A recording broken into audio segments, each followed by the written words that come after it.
two areas that we were particularly interested in, and both are very relevant now. One was the initiative, and getting very clear that the public is not interested at all in really restricting the initiative process. They like it.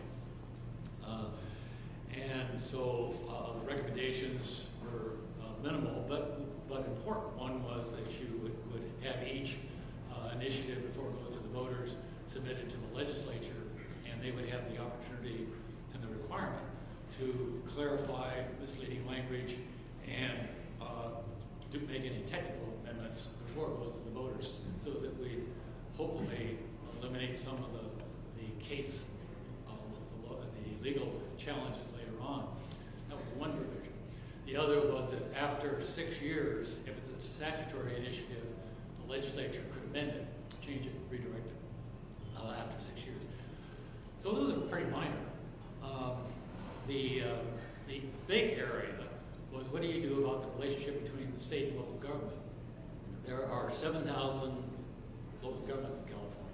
There are 15,000 elected officials. That seems like a lot, and it is, but every one of those is pretty close to the people that it serves. So it's very easy to say, let's consolidate them, let's do this, let's do that. So the thought was, let's go back to the civic idea, let's go back to the people and allow for a community charter, much like San Jose is a charter city. We have a community charter that the people themselves would look at in terms of delivery of services. And that could be and each county would have to have one, but it could be any type of thing the citizens wanted. And it would then have legal authority to deliver services and provide regulations. So you could do what we failed to do in this state, and that's have a general plan for the state. You could combine water regulations with air regulations with land use decisions if you want, and delivery. So that rather than having those agencies separate, quite in conflict once in a while, more often than not, you could bring that together in terms of a charter of community. It would be voted on by the people. It would be determined by those that are there. Hopefully local governments would come together and assist in that process. Explaining that doesn't get people up and clicking their heels. It's, wow, okay. But it doesn't do, let's heal the bed. It's not a direct, helpful to you in your everyday life. And that's the disconnect that we've always had. How does that help me in my life and my children and my education and so forth? So those recommendations, well developed, well researched, well drafted, went to the first legislative committee, and we failed to get a vote.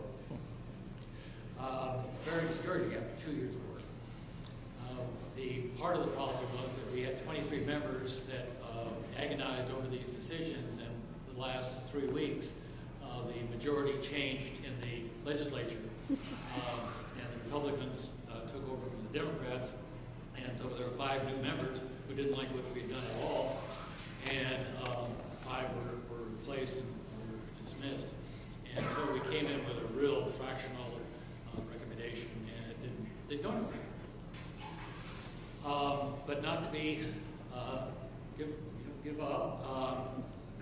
2 years later, there was a very interesting effort that it was part of, where they said, okay, let's bring together all of the people who really know about what's going on in Sacramento, the professional lobbyists, and we'll bring them together and we'll get a really good facilitator group. And they used and it was good, they used the Sacramento State University Mediation Service.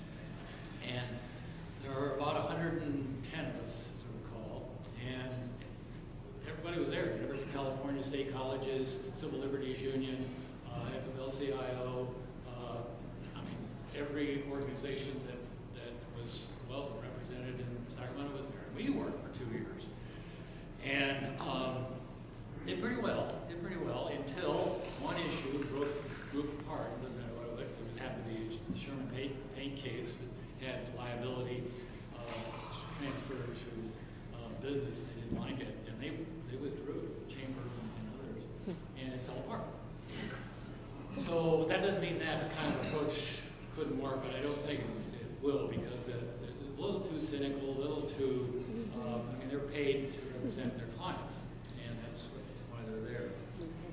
Then we have the Constitutional Convention that is going to be on the ballot, and I can't say enough to be supportive of what the Bay Area Council is doing. I mean, to take the leadership and do what they're doing is really well done. You and I were talking beforehand. Would anything like that happen in Southern California? I don't think so.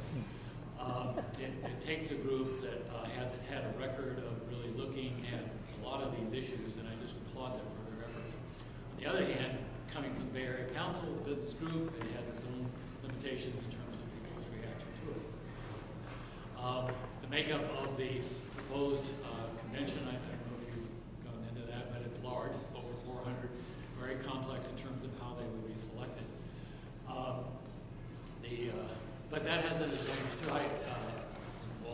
We had a gas tax increase for cities and counties. Cities and counties fought over who should get what portion of that gas tax for the streets and roads. They both had needs. And so finally, Senator Collier, who was the king of highways, decided he'd come up with a formula. And the formula was based on assessed valuation inside and outside cities and road mileage and the last 2 years' actual expenditures and a whole bunch of other things. So I went to him and said, Senator Collier, nobody will understand how this thing works. They have no idea how much money they're going to get from this 1 cent gas tax increase. He said, son, that's exactly why the formula is the way it is. I want it. Well, that's a little bit like what we've done, I think, with the Constitutional Convention appointment of people, because it is so diverse and so spread out and so mixed that we will, can you not hear me in the back? That we cannot know exactly who is going to be selected and how. And that has its advantages. Let me talk about a process that I think has an awful lot of application to this issue. And it's a process that I've seen work because it's been evolved in the last couple of years. And the fact that it's an environmental decision-making tool, I don't think means that it wouldn't work with governance reform. And let me just go through the elements of that. It started with a legislative direction, and this is really, really important, that the legislature said, they said this in 1999, the Marine Life Protection Initiative, it was called, it passed in 1999. It had 6 goals, and it wasn't a, you may do this, you shall do this, and you shall meet those 6 goals. It didn't say when, but you shall meet them. And so it was very clear what the goals were doing. We haven't been clear with, I don't think, with what our governance goals are. But this is very clear. So government did what it always does. It handed it to Fish and Game. Fish and Game went down to Southern California, which is the most difficult, but also the most visible area to start this process. And the process was to establish a network of no fishing zones, 9 square miles every 30 miles, so forth, based on good science. So the good marine biologists and Fish and Game devised a plan with all these squares of where these no fishing areas should be. They went down for public hearings in Southern California, and all hell broke loose. Nobody liked them. They would go to meetings with T-shirts with a circle, cross on it, don't hurt my children's fishing. And it died, nothing. They didn't have any funds other than state funds. And it was a typical bureaucrats, technicians, whatever you want to call them, us, trying to decide what's best for the public. And so they said, oops, that's not working. What do we do? And so they devised another system, sort of a, they call it a business system. It's a model, but it's an interesting model. First of all, funding. The funding is private funding. So you don't have to go out to a very complex bidding process in order to get staff.